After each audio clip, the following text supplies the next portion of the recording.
हे fox, मेरे last week के video में आपने मिस्टर सिन्हा की कहानी को देखा कि किस तरह से इंश्योरेंस कंपनी ने मिस्टर सिन्हा की डॉटर के क्लेम को अनएथिकल तरीके से रिजेक्ट कर दिया।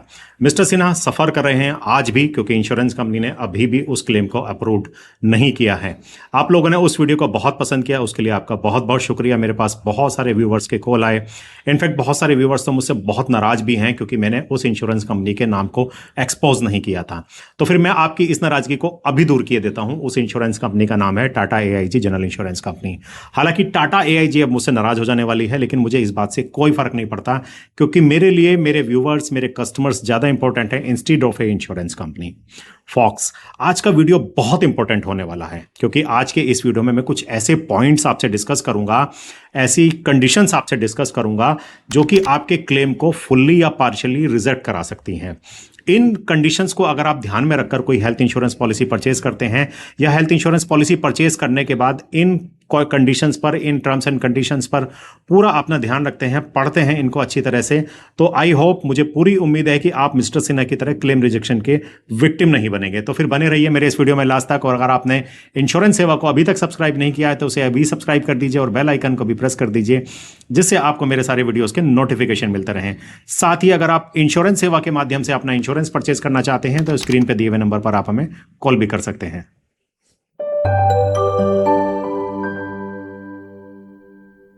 फॉक्स, इंश्योरेंस कंपनी का पूरा बिजनेस आपके दिए हुए प्रीमियम पर रन होता है।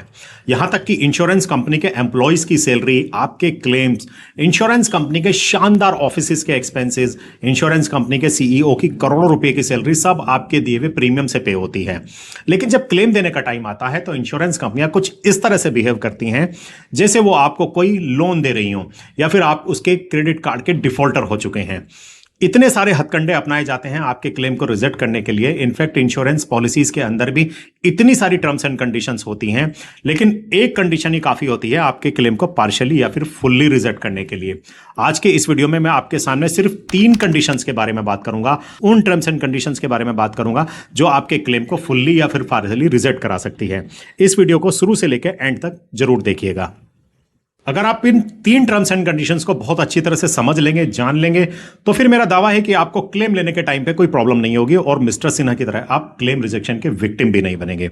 और इन 3 टर्म्स एंड कंडीशंस में सबसे पहली टर्म्स एंड कंडीशंस होती है हॉस्पिटल रूम रेंट कैपिंग। वैसे तो हॉस्पिटल रूम रेंट कैपिंग के ऊपर मैं एक एक्सक्लूसिव वीडियो 1.5 साल पहले बना चुका हूं और आपके सामने ऑलरेडी उसको वीडियो को आप देख चुके हैं। लेकिन हॉस्पिटल रूम रेंट कैपिंग एक ऐसा क्लोज है जिसको टाइम टू टाइम रिफ्रेश करना बहुत जरूरी है, उसको अच्छी तरह से समझना बहुत जरूरी है। सबसे पहले जान लेते हैं कि हॉस्पिटल रूम रेंट कैपिंग होती क्या है। फॉक्स, अगर आप कोई एक हेल्थ इंश्योरेंस पॉलिसी 5 लाख रुपए की परचेज कर रहे हैं और जिसमें हॉस्पिटल पे रूम रेंट पर कैपिंग है 1% of the basic sum assured की, तो इसका मतलब यह होता है कि 5 लाख रुपए की पॉलिसी में आपको मैक्सिमम टू मैक्सिमम 5,000 रुपए पर डे का ही रूम मिलेगा। एग्जाम्पल के साथ समझ लेते हैं इसको।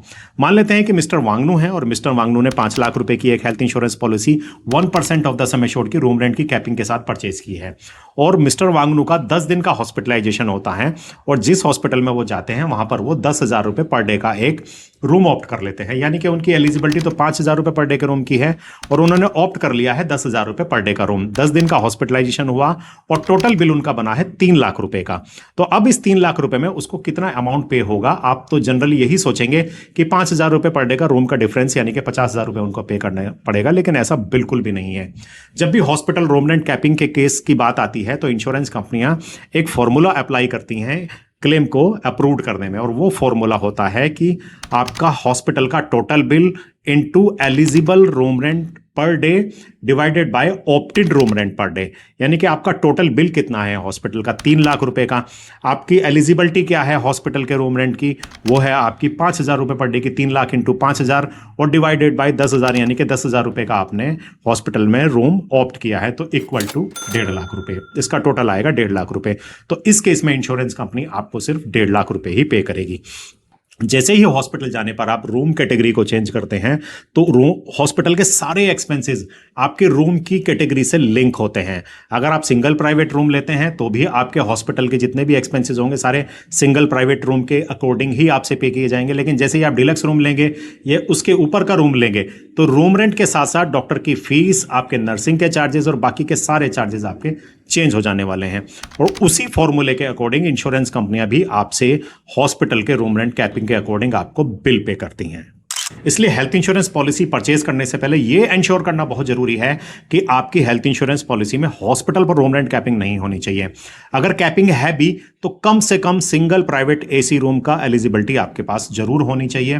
वैसे तो अगर आप नो रूम कैपिंग की भी हेल्थ इंश्योरेंस पॉलिसी परचेज करते हैं तो हॉस्पिटल जाने पर आपको maximum to maximum single private AC room ही मिलता है, क्योंकि मैक्सिमम इंश्योरेंस कंपनियां हॉस्पिटल के साथ सिर्फ सिंगल प्राइवेट एसी रूम का ही एमओयू साइन करती हैं, उससे हायर कैटेगरी का तो एमओयू ही साइन नहीं करती हैं।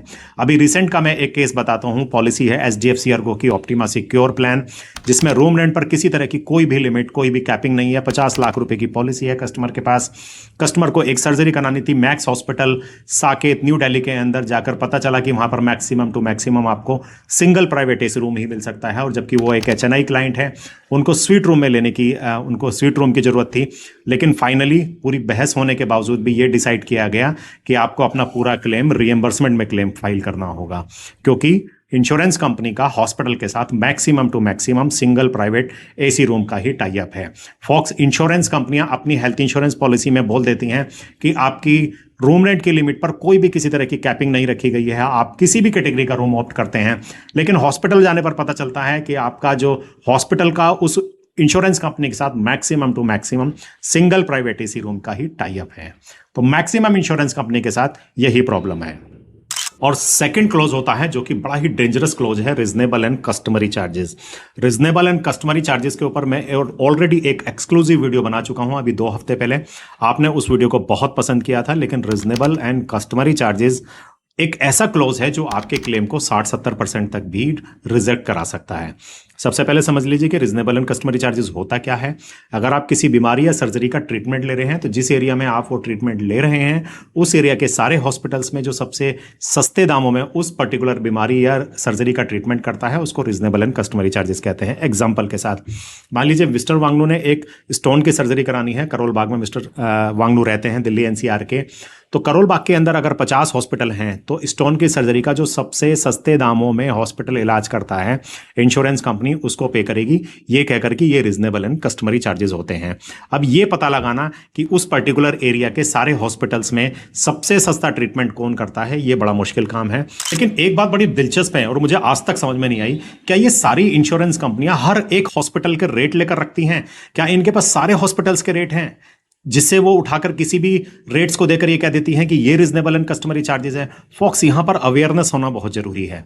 जब भी इंश्योरेंस कंपनी इस तरह के क्लेम रिजेक्ट करे तो उनसे ये क्वेश्चन जरूर कीजिए कि ये रीजनेबल एंड कस्टमरी चार्जेस आपने किस क्लॉज, किस फॉर्मूले से आपने इस रेट्स को निकाला है, और जो रेट्स आप बता रहे हैं कि ये रीजनेबल एंड कस्टमरी हैं, ये किस हॉस्पिटल के रेट्स हैं। इस क्लॉज से बचने का भी सिर्फ एक ही तरीका है, आप इंश्योरेंस कंपनी को चेक कीजिए, हॉस्पिटल से चेक कीजिए, बाकी और अपने फीडबैक लीजिए उस इंश्योरेंस कंपनी की कि क्या इंश्योरेंस कंपनी इस तरह के क्लेम रिजेक्ट तो नहीं करती है।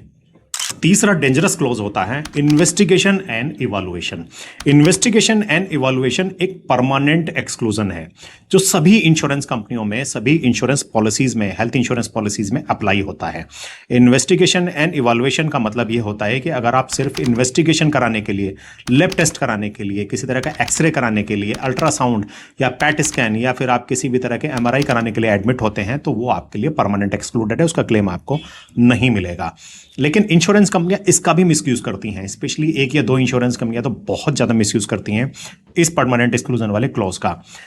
इंश्योरेंस कंपनियां अगर आप किसी फीवर के केस में, यानी कि आपको हाई ग्रेड फीवर है, आपको साथ में वॉमिटिंग्स भी हो रही हैं, आपको लूज मोशंस हो रहे हैं और भी कॉम्प्लिकेशंस हैं और आप एडमिट हो जाते हैं, तो 1 या 2 इंश्योरेंस कंपनियां ऐसी हैं जो आपको सिर्फ ये क्लोज लगाएंगे कि आपको हॉस्पिटल में एडमिट होने की रिक्वायरमेंट नहीं है, आप ओपीडी में ट्रीट हो सकते हैं और आपका क्लेम रिजेक्ट कर दिया जाता है। ऐसे मेरे पास बहुत सारे क्लेम्स आते हैं और पर्टिकुलर 1 या 2 इंश्योरेंस कंपनी के ही इस तरह के क्लेम्स होते हैं। इससे बचने का भी सिर्फ एक ही तरीका है, आप सबसे पहले हॉस्पिटल से पता कीजिए। देखिए, वैसे तो कोई भी इंश्योरेंस कंपनी को सेलेक्ट करने से पहले कई सारे फंडामेंटल्स होते हैं, जैसे कि आप इंश्योरेंस कंपनी का claim settlement ratio, incurred claim ratio, solvency, उसकी ब्रांड इमेज चेक करते हैं। लेकिन एक और बहुत अच्छा तरीका है इंश्योरेंस कंपनी को सेलेक्ट करने का, और वो है आप जिस भी एरिया में रहते हैं उस एरिया के सबसे बड़े, सबसे अच्छे हॉस्पिटल के टीपीए डेस्क में अगर आप फ़ोन करके पता करते हैं कि कौन सी इंश्योरेंस कंपनी ऐसी है जो सबसे ज़्यादा क्लेम रिजेक्ट करती है, सबसे ज़्यादा पार्शियल क्लेम रिजेक्ट करती है, और उसके बारे में आप पता कीजिए, वो आपको बहुत ही जेन्युइन एडवाइस देगा और बहुत ही सही ऑथेंटिक एडवाइस देगा।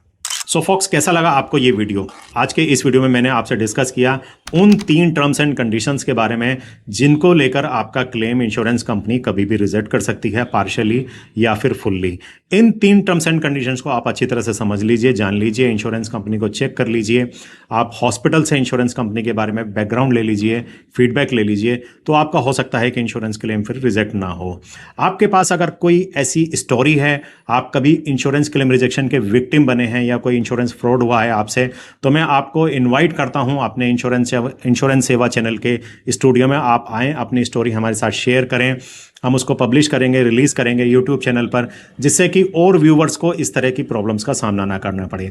कैसा लगा आपको ये वीडियो? अपने सुझाव, अपने कमेंट्स जरूर दीजिएगा।